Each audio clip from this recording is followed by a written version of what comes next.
Hello everyone, welcome to join me here. Um, this is my first YouTube video that I'm uploading, so I hope you find this useful. I created this since I want to present you the Lyft thesis. Lyft, whoever doesn't know, is a rideshare company um, similar to Uber, its main competitor. Lyft and Uber, like what is rideshare apps? I'm sure that you know. There is very different differences, a lot of differences between Lyft and Uber.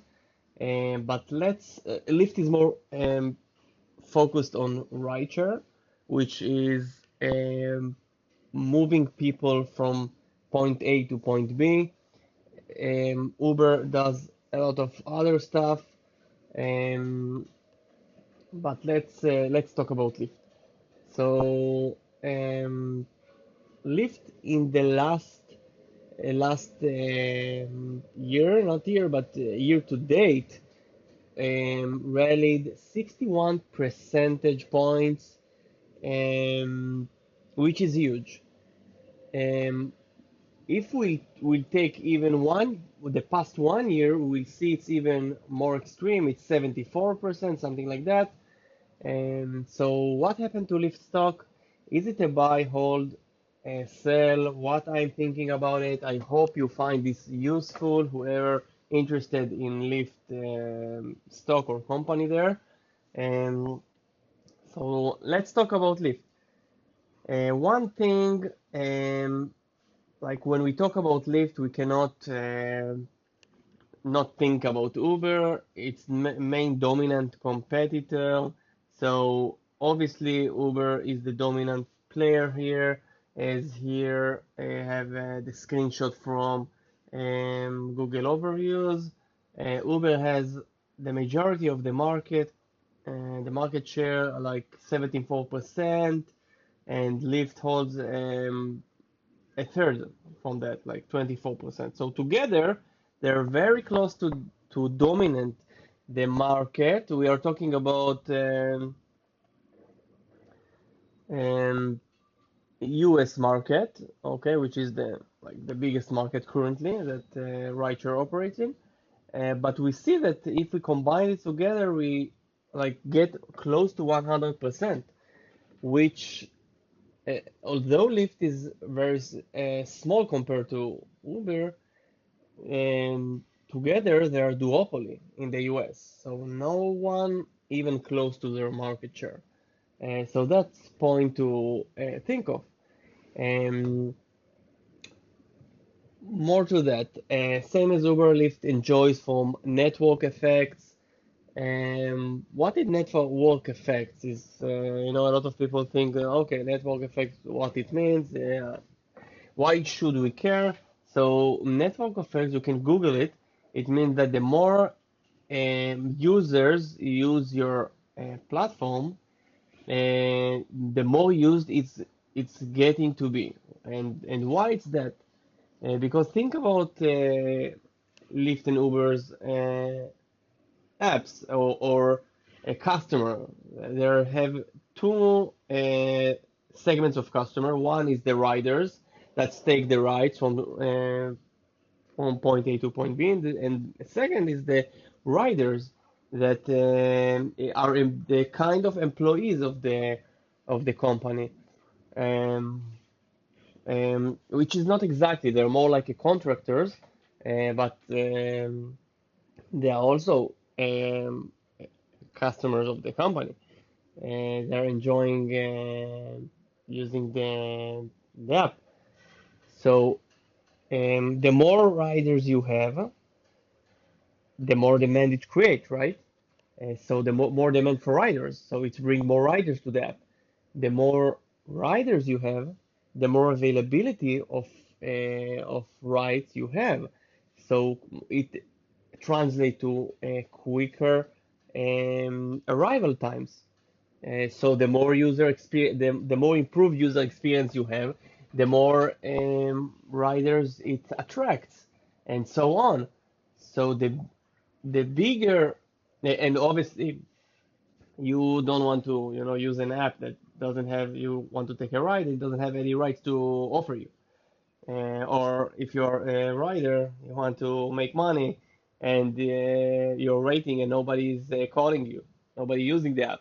So it's also not good. So when you get to a scale, it's the snowball starting to get bigger and bigger. Um, and it's very hard for a new competitor to enter the market because there was already this established apps. So let's say you have a third app.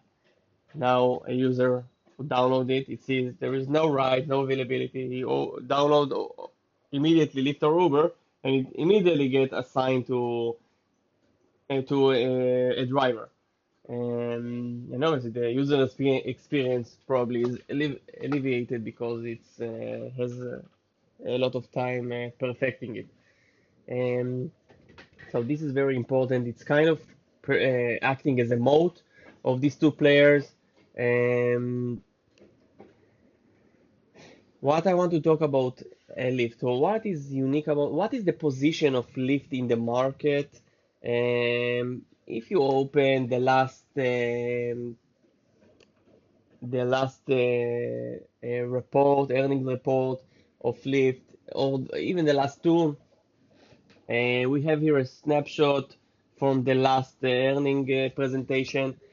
You can see that Lyft is hitting, obviously it's like we have here from Q2 2023, and it's growing every quarter. Um, the number of rides, and it hit all-time highs in the last quarter.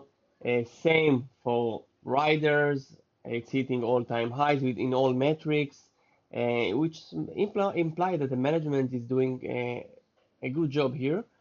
Um, so we have a growth of the two main customers that we talked about. Um, which is good. We'll talk about fundamentals in few minutes, but before that, I want to talk about Lyft or the rideshare the total addressable market. So in the US, it's estimated to be 161 billion rides in the US, which is huge in a year, yeah. So this is the Lyft.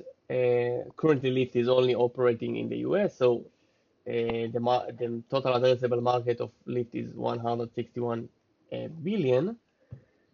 Um, So, and the ride they did, like represent like less than 1% of that. So, a huge runway, and now it's even bigger. They acquired, I think it was 2 quarters ago, they acquired a company called FreeNow, which is actually a traditional taxi company that is very dominant in Europe. So, from that, um, they plan to expand to Europe with that, and the Europe the rides account to yearly to 150 billion, so it expand the Lyft total addressable market to 300 billion in total, which is huge. And if we look at Uber's compare, maybe we say, okay, maybe Uber is taking the rest of the market share, right? But no, Uber is like few times bigger, 3 times, something like that. So still very small, 3 times from one. It's still very unpenetrated total addressable market, which is very important when you're analyzing a company and stock to see that it has much room to grow. So this is great. We have that in Lyft. And let's talk about their strategy. Lyft mainly focus on partnerships as growth driver. They're partnered with all different companies to attract users. They say that users that came from partnerships grew 25% year over year, and the users that came from partnerships are more likely to choose a higher value mode, which is great. Second is partnership with AVs, autonomous vehicle company. There is very different stages or uh, types of AV companies, and I mean by that we have the company that um, create the technology, and we have the company that manufacture the vehicles itself and install this technology. We have the company that own the fleet, and let's say we have a company that buy a lot of vehicles. Now he has a fleet of autonomous vehicles, but doesn't manufacture them. And we have a company that manage the fleet. Actually, Lyft has a subsidiary company that manage fleets, called FlexDrive. It's doing now, not the AVs, but regular vehicles. And what exactly do we mean by manage the fleet? You need, if we think about AVs, you need to charge the AV after use, someone need to clean it, and someone need to repair it, and so all of that. And usually the company that own the fleet doesn't have the capabilities or not expertise in fleet management. So this is a service, and it's exactly what recent news that uh, helped the stock to rally, which Lyft partners with Waymo. It doesn't appear here because this is from the last quarter results, and the news was after that. So a lot of thought that Waymo signed a contract partnership with Uber already, and they thought, okay, it's exclusivity, but management talk about it also that it's unlikely that one AV company will partner with only um, one provider, rideshare provider, because why would they count on only one? They want to be agnostic to the the company that they are partnership with. So this is a huge catalyst that can push further the stock. Um, and there is more stages, mobility platform and marketplace. You need to match the AVs cars to riders. How you gonna do it if you don't have scale? You can develop your app, but it takes time to build scale, so you must partner with some existing marketplace like Uber and Lyft. And lastly, you need to manage this demand. If there is rush hours, and times that there is nothing, and no, always there is rides, but there is peak hours and less than that, so you need to manage it as well. So partner with AVs can be huge. And put in a slide. Okay, will robotaxis replace humans? Okay, the bear thesis, which is why Lyft and Uber trade at such low valuation. We talk about the valuation in a minute. But although they have a huge improvement in their fundamentals, uh, they trading at very low discount. And why is that? Because robotaxi threat, right? Everyone thinking AVs. I write here EVs, but I meant to AVs. Sorry for that. AVs, it's autonomous vehicles. EVs usually electronic vehicles. So we're talking about autonomous vehicles. Um, so why obviously it's a trend that it's a real trend that will continue and happen. This is the future, right? To have autonomous vehicles replace all human drivers, and also all the um, riders and rides. But the CEO David Risher of Lyft talk about it a lot, and he seems to be very educated and have a big vision about that. So, and what he outlined, I believe that as well. That currently it will be a trend that will be slowly replace humans and will for many years human and robot taxis will drive together. And there is a couple of reasons. I'm sure there is more, but at least a few that we can nominate here is one, AV is currently not covering all use cases, right? Maybe there will be a time they will cover 99% of all use cases, but even though they will cover 90% of the use cases, there is still the toughest hard 10 or 5 use cases that will be very hard to master, and it can cause safety issues. Latest research from Waymo showing that their rides are a lot more safer than human drivers. So, but still, I think personally that people will not feel comfortable to taking autonomous vehicle rides all the time without seeing more proof of that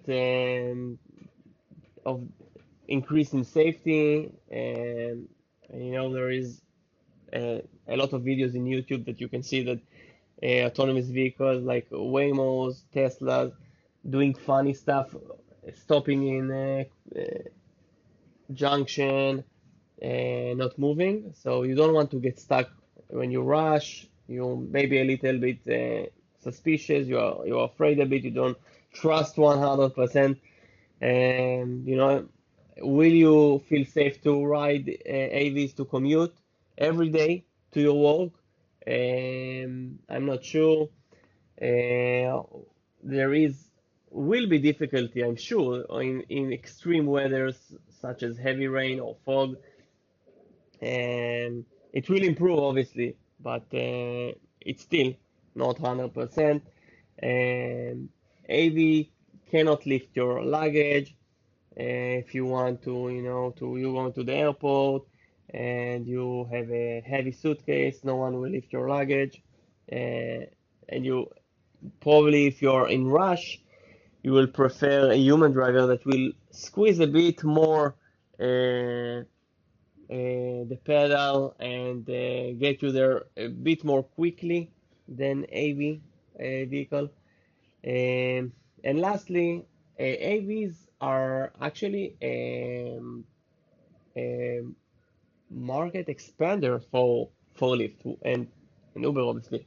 Why is that? Because um, we already saw that Lyft are partnered with different companies, right? Waymo is not appearing here, but we have Mobileye, May Mobility, um, Baidu that have autonomous vehicles that partner with Lyft, and so and also autonomous vehicles are operation are much cheaper, right? Much cheaper than what? Than a human driver.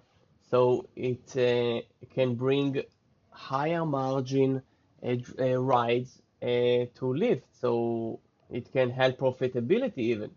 So um, it's another catalyst that can improve profitability, revenue, and this is another slide from the last quarter earnings. Huge market, total addressable market. In other words, and we are seeing Lyft grow continue grow double digits in areas um, with significant potential. Compared to Uber, Lyft tried to find unpenetrated markets and go there. They grew double digits in Canada, growing last quarters. If we talk about management, which is very important, management is very shareholder friendly. Um, they authorized 150 million share buyback program. I think 250 they already implemented. They have another 500 to implement. This was from last May. Um, Very important to see, there is a saying that says, show me where is the incentive, and I show you what management will do. So if we look at Lyft CEO, first of all, he's been buying shares in the public market, right and left. You see in the since 2023 when he got into the role, he started to buying share. Well, the share was very depressed. Was $11. You bought a lot, 1 million, then 500, and recently um, again he bought. Um, and obviously, his stock-based compensation is like 90% of his 99% of his salary. He have 73 million uh, in stock awards versus 500K in salary. Obviously, he have a 4 million bonus, but still, his large compensation is in stock, which means that his um, interest aligned with the shareholders, which I love to see. Um, Lyft also innovates a lot. They was the first to launch price lock, which actually means that in rush hours, the price, because it's like a market driven by supply and demand, the price was jumping in rush hours, and people was using Lyft for commute, which means that you use it for to go to work every day. And they said they did a research, a survey, and people said that first thing they do, they check the price before they take a ride, and if it's too high, they don't take the ride share. So they implemented a feature that you can pay a subscription amount every month, and then your price bill will be locked, which obviously we'll see it in the fundamentals, will drive a lot of revenue for Lyft, but it's great innovation. And after that, Uber was copying that um, and launched similar feature. So they're innovating. Not just that, they launch Lyft Silver for elderly people, which is a simplified app. They have Women Plus Connect, which is for mainly women that can choose who their driver will be. Um, okay, let's jump to look a bit on fundamentals. So obviously, before we will conclude if Lyft is Lyft a buy or not, um, we must look at the fundamentals. So first, let's look um, at Lyft at quarterly basis, and let's see the growth. We can see Lyft is growing pretty nicely over the couple of years, but we saw that there was some ups and downs in the growth rate, which in 2023, CEO came into the company and said, okay, we need to become much leaner company, a capital light, um, and then I think when they launched in fall of 2024, they launched a price lock. So um, they had um, they had jump in revenue, um, and then we see a bit of deceleration last quarters, but we have a reason to believe that it won't this deceleration won't last. Why? They are now working on expanding to Europe. This is another thing. All metrics show record high rides and riders amount. Um, they have another business called Lyft Media, which they show you ads, targeted ads, because they know for where are you driving to, right? And if you're driving to CVS, and they can show you stuff from that. And if you're driving to some commercial centers, they can show you like food, and to show ads of food that have the McDonald's maybe or something like that. And so it has huge potential to have high conversion rate, and they're aiming for 100 million ARR by the end of the year, which can be huge market, so can be huge driver of growth. Also partnership we talked about. Um, let's look at and a company that is growing uh, even 10-ish percentage points is not bad. And we see a lot of that, also a lot more in recent quarters, but I'm uh, I'm sure that they're going to grow revenue, accelerate revenue as well. Um, let's look at gross profit, pretty stable, I would say. Operating income, operating margins are increasing very nicely from being in a loss to minimize the loss until um, have profitability. Um, and yeah, they're still not a net. Oh, yeah, there are. Uh, they have positive net income. Just started to become gap profitable in, I think, in 2024. Um, and let's look at the balance sheet. Have excellent balance sheet. They have cash, total cash and cash equivalents of 1.8 billion compared to a long-term debt of 500 million. So they have net debt of 900 million. As you know, as we already see, what they can do with that money, they can do share buyback, can invest in the company. Let's say they have the opportunity and management say that to buy some AVs car, they will invest in that.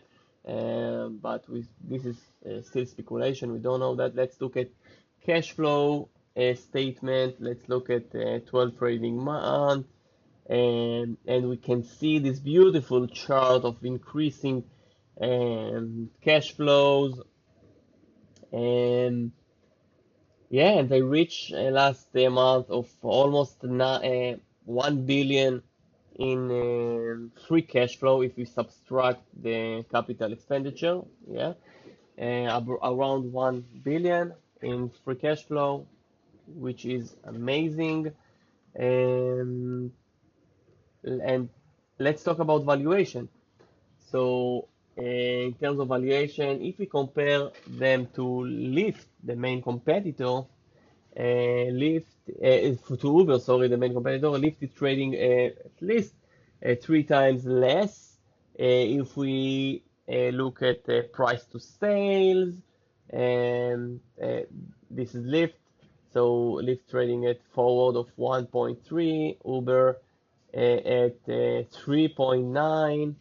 And what else we can see? We can see.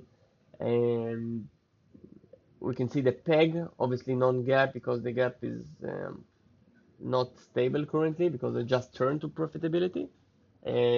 But based on the non-GAAP trading and less than one, which is Peter Lynch um, go to a metric, which less than one, it means that it's undervalued, which is huge undervalued. Let's look at the free cash flow yield.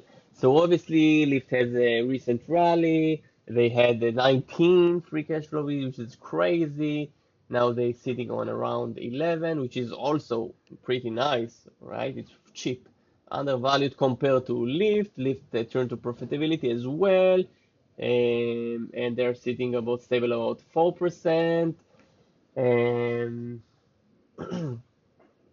so there is reason to believe that Lyft will be re-rated.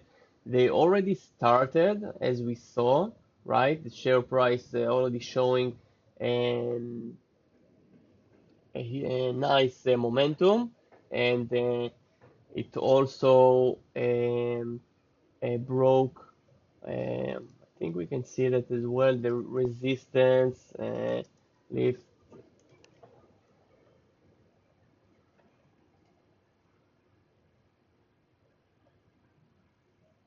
If you look at 5 year, we can see taking some time to load, but you can see that it has a resistance at 20, just broke that. Um, I'm not a technical analyst, but I love to add that sometimes to see where things are standing. And what else I want to show you? I want to show you, okay, some projections. So yeah, let's say, okay, let's say we have some assumptions. Okay, we have here the recent data, the current market cap revenue of Lyft. Let's say, and there is a reason to believe that revenue will accelerate to 15%. And obviously, we looked at quarterly before, but if we look at quarterly are more volatile. But if we look at uh, by 12 trailing month, obviously it's currently sitting on almost 20, but we see in the quarterly that we have some deceleration of the revenue. So we have a reason to believe that it will re-accelerate. Currently, management are guiding next quarter to be between 13 to 17, which is starting of acceleration. If we take a modest 5 year projection of 15, it's not a lot, 15%, which is like kind of the average that we saw last quarters. And if we talk, see the year, there are not much years that they grew less than 15%, right? They have these years, and we have yeah, and we saw the recent weakness in the quarterly recent quarters, but we also have reasons to believe that it will re-accelerate. If we took a 15% hedge, we will assume free cash flow margin of 11, which is reasonable. They're now sitting on 16. Um, and we will take like, let's say if they will accelerate their revenue, we'll have a re-rating of the valuation, and let's say the yield will move from 11 to 5, which is still a bit above Uber, okay, because we can say that Uber is still the dominant player. Um, well, so we will get to um, 3 times in 5 years. We'll get to a market cap big bigger than the current one that is 3 times bigger, and it's like almost 25 percentage point of compounded returns. We can play obviously with the numbers. We can say it will be the valuation will be lower, it will be a bit less, like 2.5 times the market cap. So there is a reason for me to believe at least that reasonable price target will be 2 or 3 times in not long. So, guys, thank you for being with me. Tell me what you think. Write me in the comments. Um, this is my first YouTube video, so I'm sorry for a bit um, maybe being unprofessional. I don't know. It's just me trying to bring some value out there. Let me know if you loved it. If not, if what do you think? Am I right? Am I not right? Thank you very much, guys. Goodbye.